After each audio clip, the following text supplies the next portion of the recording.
Sri Krishnaya Paramatmane Namaga. Sri Mahabharatham, Chapter 55.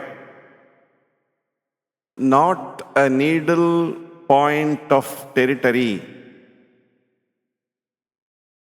After he had dispatched Sanjaya to the Pandavas, Dhritarashtra, filled with anxiety, could not get a wink of sleep that night.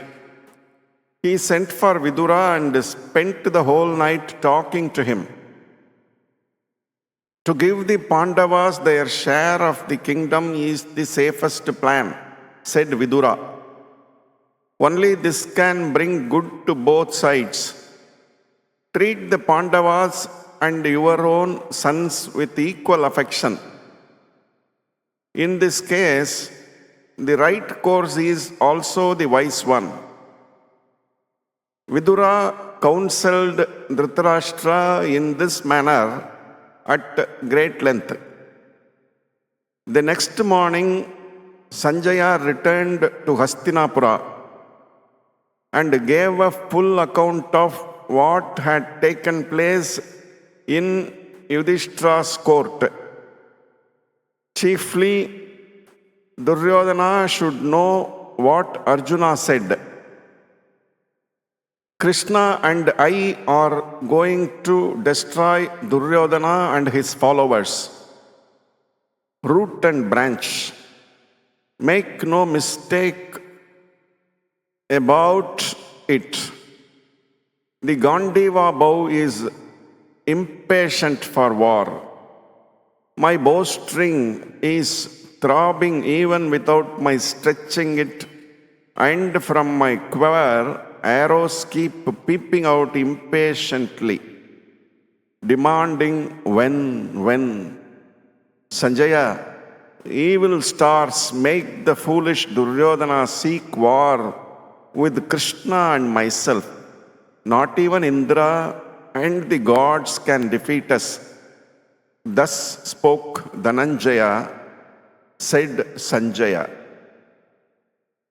Bhishma counseled Dhritarashtra against opposing the combined might of Arjuna and Krishna.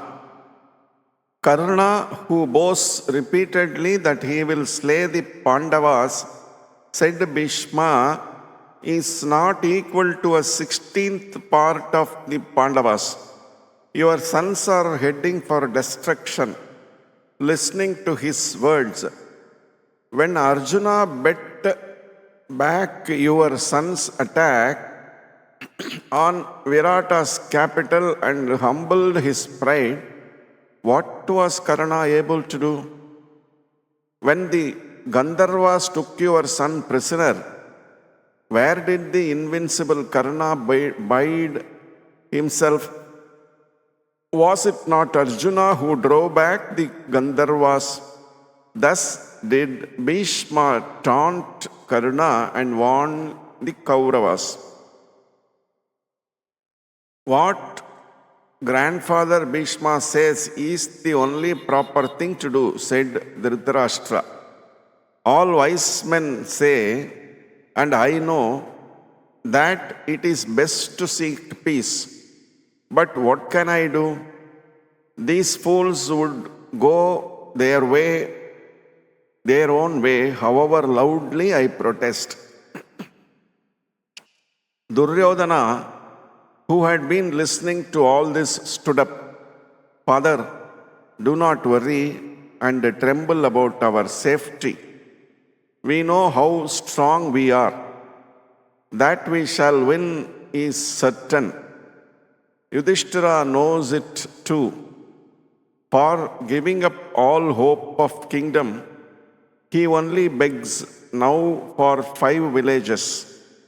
Is it not clear from this that he is already scared about our 11 divisions? What can the Pandavas oppose to our 11 divisions?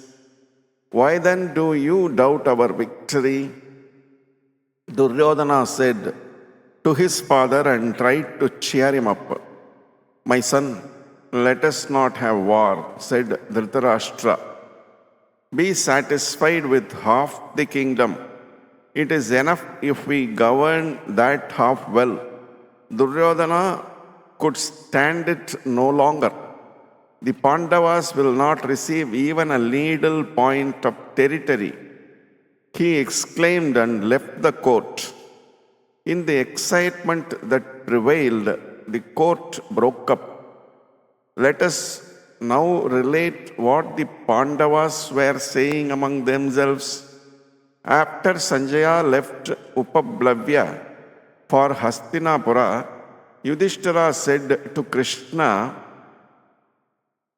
Vasudeva, Sanjaya is Dhritarashtra's alter ego. From his speech, I have divined what is in Dhritarashtra's mind. Dhritarashtra is trying to secure peace without giving us any territory. In my simplicity, I was glad at first when I heard Sanjaya speak, but it soon became clear that my joy was unfounded. He then struck a middle line and spoke, desiring peace. But the words with which he ended his message seemed to commend meekness to us, even if our just rights were denied. Dhritarashtra has not been playing fair with us. The crisis is approaching. There are none but you to protect us. I made my offer that we would be content with only 5 villages. The wicked Kauravas will refuse even this. How can we tolerate this height of intransigence? Only you can advise us in this crisis. There is none but you who knows what our duty is now and can guide us in dharma as well as in statesmanship. Krishna said in reply, for the good of you both, I have decided to go to Hastinapura. I shall go to Dhritarashtra's court and try to secure your rights without war. If my mission succeeds, it will be for the good of the world. Yudhishthira said, Krishna, pray do not go. What is the good of your going to the enemy's place now? The perverse Duryodhana will stick to his folly. I do not like your going among those unscrupulous men. We cannot let you jeopardize your safety, for the Kauravas will stop at nothing. Krishna answered, Dharmaputra, I know how wicked Duryodhana is, but still we should make all attempts at a peaceful solution so as to give the world no cause to accuse us of not having done everything possible to avert war. We must omit nothing, but no matter how slender our hopes of success, have no fears for my safety, for if the Kauravas offer me a messenger of peace any threat of bodily harm, I will reduce them to ashes. Said Yudhishthira, you are all-knowing. You know our hearts as well as theirs. In expounding matters and in the art of persuasion, there is none better than you. Krishna said, yes, I know you both. Your mind ever clings to righteousness and theirs is always steeped in hatred, jealousy, and enmity. I will do all I can to secure the result, which I know is dear to you.